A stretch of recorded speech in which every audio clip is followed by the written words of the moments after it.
Question. I feel a constant need to push myself to have more. I don't ever feel satisfied with where I am. I'm always looking forward to the next big goal or next financial milestone. For example, paying off my debt or paying off my mortgage or saving for retirement. I want to get past this feeling of not having enough. I worry about having enough to retire. I've been working for money since I was 10 years old, and I'm just simply tired. I get up and perform every day, and yet I feel like I want to check into a hotel for a month and just sleep. It's a deep feeling of fatigue. I've heard people talk about burnout, but it's different than that. The constant wanting for more is exhausting. I'm not sure if this makes sense or not, but I know somehow you will understand. What you're describing with your letter here is not about your wanting or desire. It's about your resistance to it.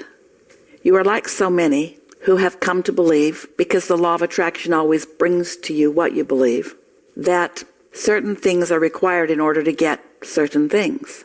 It takes time to accomplish, or it takes hard work to accomplish. When you have desire, which you counter with an opposing thought, it causes a springing forth of more clarity about the desire, which you oppose with another thought, which causes another launching of desire. In other words, you described it quite well. It's not a constant need to push yourself to have more. It's that your life experience keeps launching desires for more, but you're not focused upon the desire consistently. You're focused upon how and where and when and who. When you ask questions to which you don't have answers, you always introduce resistance into the equation.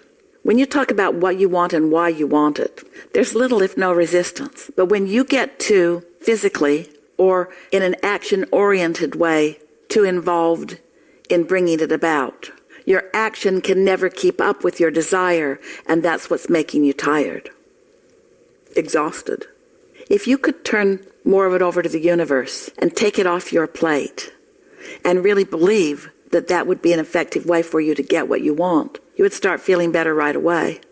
We devised a process for Esther some years ago when she was feeling fatigued like this, too much action, not enough hours in the day.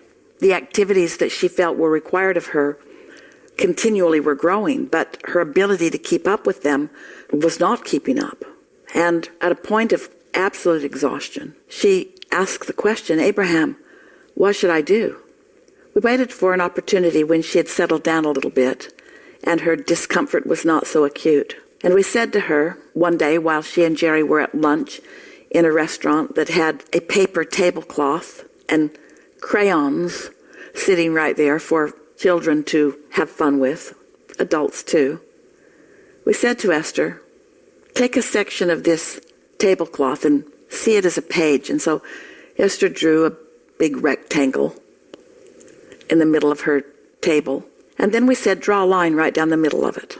And then we said, on the left side of this page, write, things I will do today. And on the right side of the page, as a heading, write, things I would like the universe to do today.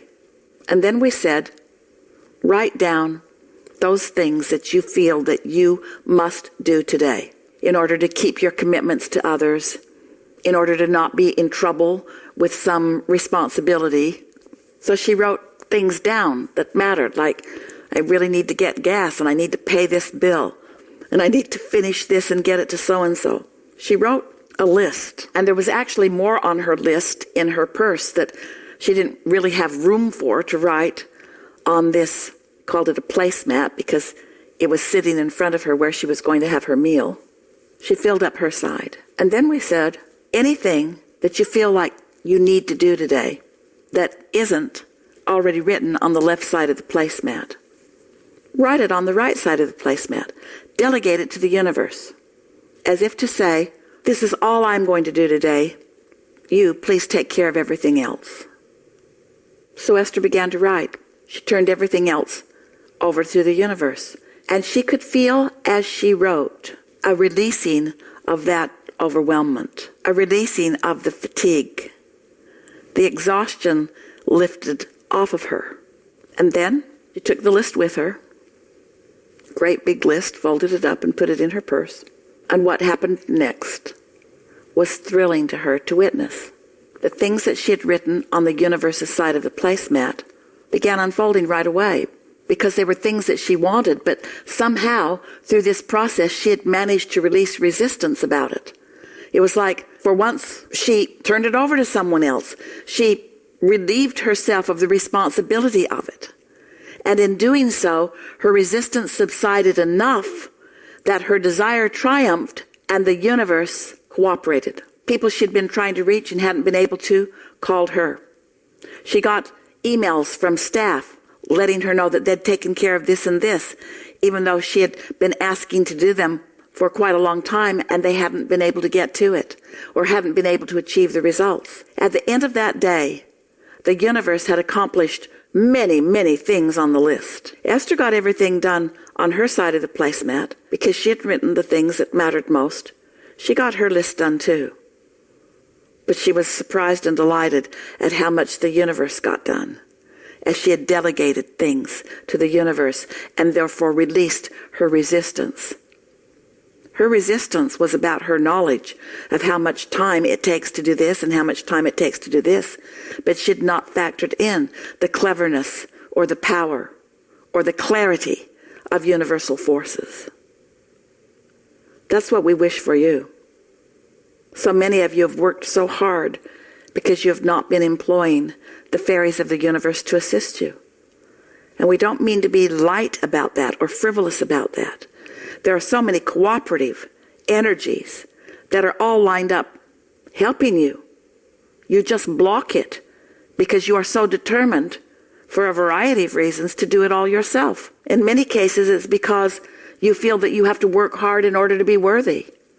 You don't want others to help you because you use it as your evidence of worthiness. You feel competition. There are lots of unhealthy reasons that you justify your existence through hard work. In recent years, we've convinced Esther, or we, a little bit every day, convince her a little more, that her work is that of a pointer, a decider of wanted, an allower of things unfolding, not a justifier of it through her hard work and struggle.